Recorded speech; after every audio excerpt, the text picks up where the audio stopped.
Salah satu cara menjatuhkan orang dengan pujian. Hai dan selamat datang di Speak Up. Speak Up bla bla bla bla bla bla.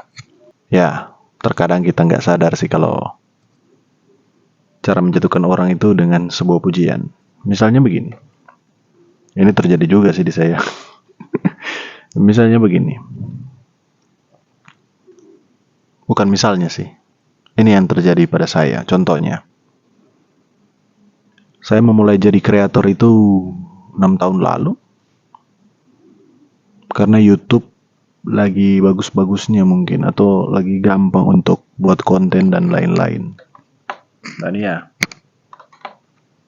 seperti itulah.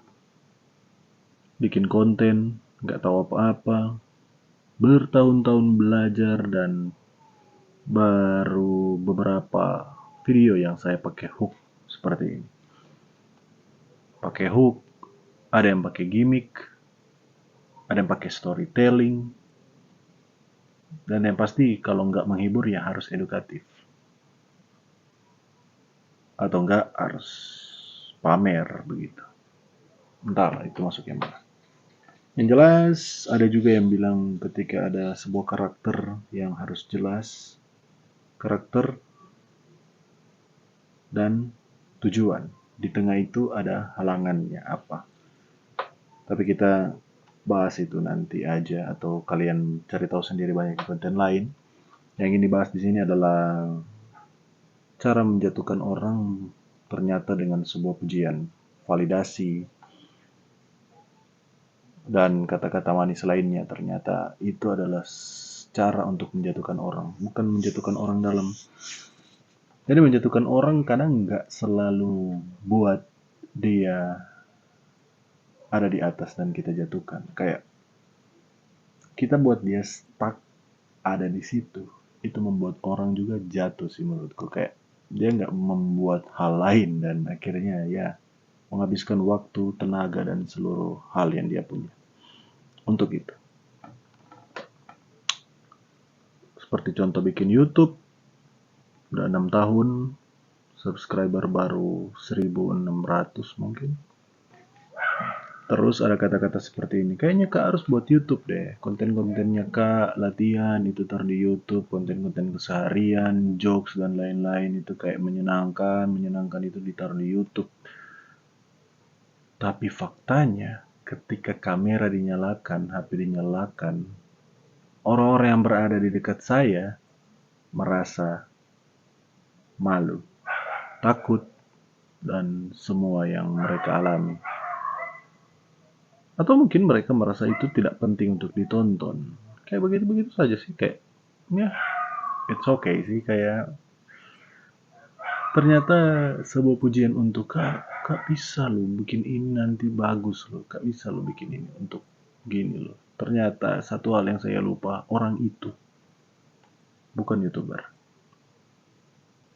Ya salah juga sih percaya. Dan ya sudah terjadi. Jadi konten ya untuk memori saya saja. Walaupun 2 tahun terakhir belum semua konten yang saya upload. But it's okay. Seperti Speak Up yang ingin bicara-bicara aja. Jadi termasuk kalian yang misalnya begini.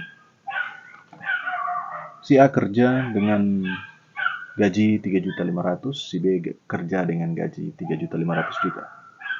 Si A memilih untuk hidup mencari validasi orang dengan setiap minggu ke Sunday misalnya, setiap hari ke Sunday, pamer di sosmed begitu. Sedangkan si B validasinya tidak kelihatan.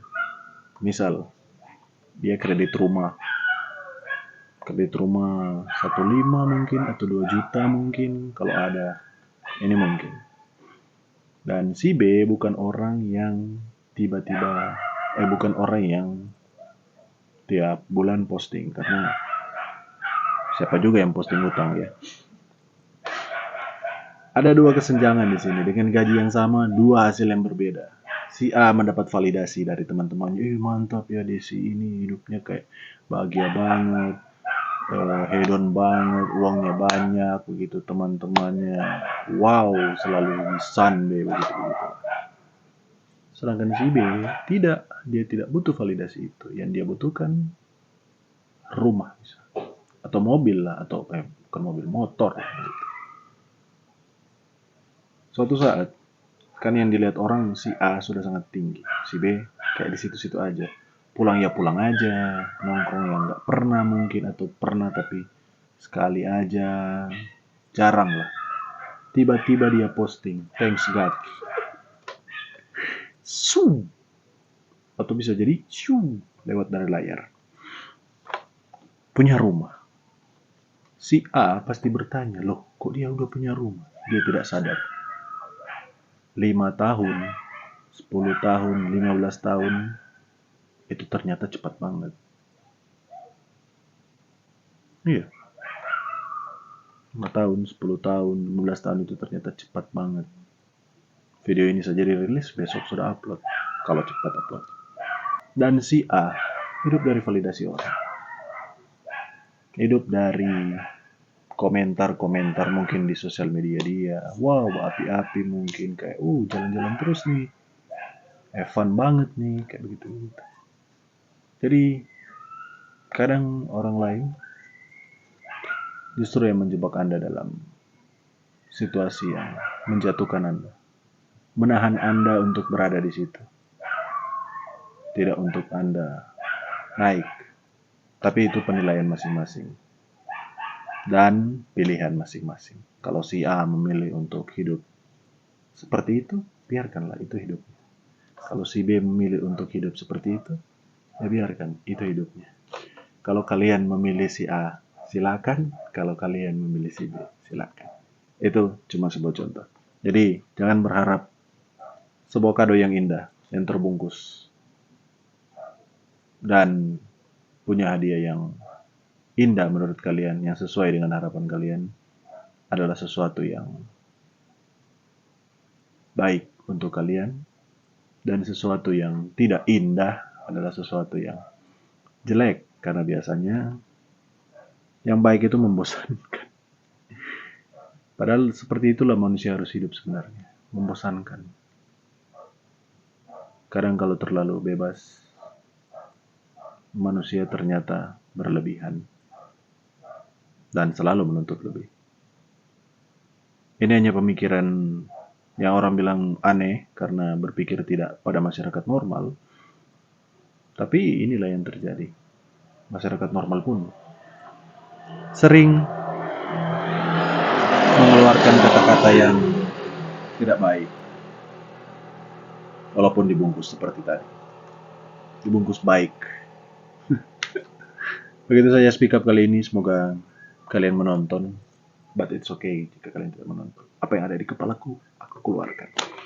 Thank you for watching guys. Bye-bye.